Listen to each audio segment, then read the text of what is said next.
هل جزاء الإحسان إلا الإحسان. وجاءت سیارت، اب دوسری طرف ایک قافلہ آیا. سیارت قافلے کو بولا جاتا ہے. جیسے آج کل تو گاڑی کے اوپر سیارت بول دیا جاتا ہے، لیکن سیارہ کا مطلب ہے سیر، چلنے والا. تو گاڑی بھی چونکہ چلنے والی اور قافلے بھی چلا کرتے تھے، تو اس لیے وجاءت سیارت، ایک قافلہ آیا. فارسلوا واردہم، تو انہوں نے اپنے وارد کو بھیجا. وارد کون ہوتا ہے؟ قافلے کے اندر وہ شخص ہوتا ہے جو قافلے کے آگے آگے چلتا ہے اور پانی کی تلاش کرتا ہے. جہاں اسے پانی ملتا ہے قافلے کو اطلاع دیتا ہے کہ یہاں پہ پانی موجود ہے، لہٰذا ہم یہاں پہ پڑاؤ کر سکتے ہیں. فارسلوا واردہم، تو اپنے وارد کو، اپنے پانی لانے والے کو بھیجا کہ جاؤ پانی لے کے آؤ. فادلا دلوہ، اس نے اپنے ڈول کو لٹکایا کنویں کے اندر. اب آگے یوسف علیہ السلام نیچے پانی، کنویں کے اندر جو پانی ہوتا ہے نا، وہ بعض دفعہ اتنا گہرا نہیں ہوتا ہے، تھوڑا سا ہوتا ہے. جیسے جیسے آپ اوپر نکالتے جاؤ اسی طرح نیچے سے اور سمتا رہتا ہے. لیکن اس کی زمین ہوتی ہے، طے ہوتی ہے. ایسا نہیں ہے کہ کنویں کے اندر کوئی پانی کے نیچے زمین نہیں ہوتی ہے اور نیچے گہرا ہوتا ہے، نہیں. ایک زمین ہوتی ہے کنویں کے اندر اور اس کی اوپر والی سطح تک پانی رہتا ہے. اس سے اوپر جیسے جیسے پانی نکالتے جائیں نیچے سے اور سمتا رہتا ہے. تو جب جیسے اس نے ڈول ڈالا اس میں پانی کھینچنے کے لیے، تو نیچے سے یوسف علیہ السلام نے ڈول پکڑ گیا. اب یوسف علیہ السلام چھوٹے تھے تو ڈول والے نے زور سے کھینچا تو یوسف علیہ السلام باہر آ گئے. قال یا بشرا ھذا غلام، اب وہ تو جیسے اس نے دیکھا کہ یہ جو ہے آگے سے ایک نوجوان، ایک خوبصورت بچہ آیا ہے. تو اس دور میں انسانوں کی بھی ایک تجارت ہوتی تھی. انسان باقاعدہ بیچے جاتے تھے، غلام بنائے کے انہیں بیچا جاتا تھا. اسلام کے اندر آ کے اس چیز کو ایک لمٹ میں مقرر کر دیا گیا تھا. اس سے پہلے قبیلے دوسرے قبیلوں کے لوگوں کو لوٹ مار لے لیتے تھے اور لوگوں کو لوٹ مار کر کے آگے انسانوں کو جا کے دوسرے انسانوں کو فروخت کر دیتے تھے. اور اس وقت آمد و رفت اتنی تیز نہیں تھی کہ کوئی بھاگ جائے. کہاں بھاگے گا؟ جا کے سواری پہ اس کو پکڑ لیں گے. بھاگ کوئی سکتا نہیں تھا. تو یہ انسانوں کی تجارت چلتی تھی. جس کے پاس جو غلام ہے اس سے کھانا پینا، پیٹ بھرنا ہے اور رہنا ہے. تو اس ڈول والے نے جیسے ڈول ڈالا، آگے سے یوسف علیہ السلام نکلے. قال یا بشرا ھذا غلام، تو کہنے لگے واہ واہ، خوشی کی بات یہ ہے کہ یہ تو ایک لڑکا ہے، یہ تو ایک لڑکا نکلا ہے، یہ تو ایک بچہ نکل آیا ہے، یعنی پانی کے ساتھ. اب یہ تھا کہ اگر یہ بچہ نکل آیا تو ظاہر ہے قریب کسی کا گرا ہوگا اور اس کو جا کے ہم بیچیں گے آگے. تو اس لیے یہ ایک گویا کہ ایک سامان مل گیا جو بیچنے والا تھا. وَأَسَرُّوهُ بِضَاعَةً، اب انہوں نے اس سامان کو چھپا لیا بطور سامان تجارت غلام. وَأَسَرُّوهُ، اور اس کو یعنی یوسف علیہ السلام کو انہوں نے چھپا لیا بِضَاعَةً، ایک تجارت کا سامان بنا کے.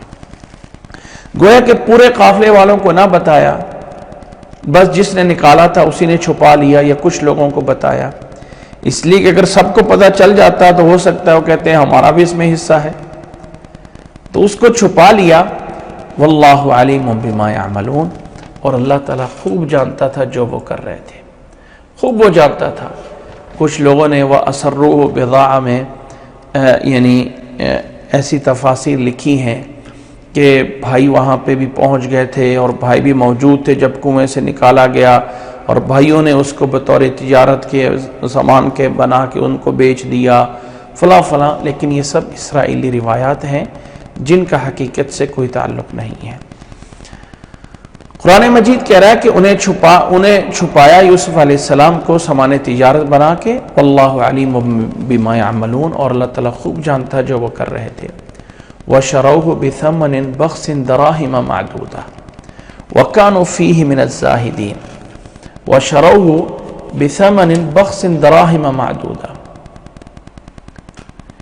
یہ جو لفظ شرا ہوتا ہے، شرا یا شری، یہ بیچنے کے معنی میں بھی آتا ہے اور خریدنے کے معنی میں بھی آتا ہے۔ یہاں پہ بیچنے کے معنی میں ہے وَشَرَوْهُ بِثَمَنٍ، اور انہوں نے بیچ دیا یوسف علیہ السلام کو بِثَمَنٍ بَخْسٍ، تھوڑی سی قیمت، دراہم معدودہ، اب اس کی آگے وضاحت ہے، چند ایک درہموں کے بدلے یوسف کو بیچ دیا۔ وَكَانُوا فِيهِ مِنَ الزَّاهِدِينَ، اور یوسف علیہ السلام کے بارے میں وہ جو ہے وہ کوئی رغبت نہیں رکھتے تھے، بڑے ہی لاپرواہ تھے، یعنی کوئی اہمیت نہیں دی ہے کہ یہ کوئی بڑا ہی یعنی بچہ ہے اور بہت ہی عمدہ ہے اور فلاں ہے، کوئی اہمیت نہیں تھی۔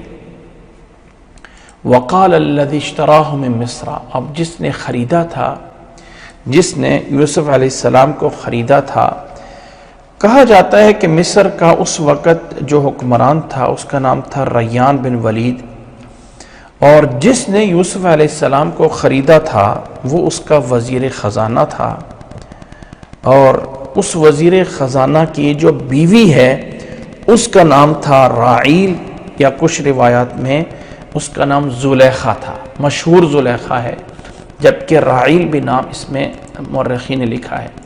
وقال الذي اشتراه من مصر، جس نے مصر میں اسے خریدا، اس نے اپنی بیوی سے کہا لامراته اکرمی مثواہ، اکرمی مثواہ، کہ اس کے رہنے کو، اس کے رہن سہن کو پوری عزت اور احترام کے ساتھ رکھو۔ اکرمی مثواہ عسى ان ينفعنا، عسى کیونکہ اولاد نہیں تھی، امید ہے کہ یہ ہمیں بہت فائدہ دے گا، ان ينفعنا، ہمیں یعنی بڑھاپے میں ہمارے کام آئے گا، او نتخذ ولدا، یا اسی کو ہم اپنا بیٹا بنا لیں گے، اسی کو ہم اپنا بیٹا بنا لیں گے، کیونکہ بڑا خوبصورت ایک نوجوان ہے، انتہائی خوبصورت۔ اللہ تعالیٰ نے یوسف علیہ السلام کو بڑا حسن دیا تھا، بڑا حسن دیا تھا۔ کہا جاتا ہے کہ دنیا میں اللہ تعالیٰ نے جو حسن دیا ہے اس کا آدھا حسن اللہ تعالیٰ نے یوسف علیہ السلام کو دیا تھا، اور باقی حسن جو ہے وہ باقی دنیا کے لوگوں کو دیا۔ تو بڑے ہی خوبصورت تھے، فرمایا اس کو ہم بیٹا بنا لیں گے۔ اب اللہ تعالیٰ نے فرمایا وَكَذَلِكَ مَكَّنَّا لِيُوسُفَ وَلِنُعَلِّمَهُ مِن تَأْوِيلِ الْأَحَادِيثِ، اس طرح کر کے ہم نے یوسف علیہ السلام کو اس زمین مصر میں جگہ عطا فرمائی، وَلِنُعَلِّمَهُ مِن تَأْوِيلِ الْأَحَادِيثِ، تاکہ یوسف علیہ السلام کو ہم تعویل الاحادیث، خوابوں کی تعبیر یا معاملات کے فہم اور سمجھ کا علم عطا فرمائیں۔ واللہ غالب علی امرہ، اور اللہ تعالیٰ اپنے معاملات پہ غالب ہوتا ہے۔ بھائیوں نے سمجھا کہ شاید کنویں میں پھینک کے ہم اسے ختم کر رہے ہیں، نہیں، اللہ تعالیٰ اپنی ایک تدبیر کر رہا ہے کہ کس طرح کر کے یوسف کو مصر کا بادشاہ بنانا ہے۔ واللہ غالب علی امرہ ولکن اکثر الناس لا يعلمون، لیکن اکثر لوگ جو ہے وہ اللہ تعالیٰ کی تدبیر کو نہیں سمجھتے ہیں، نہیں جانتے ہیں۔ ولکن اکثر الناس لا يعلمون،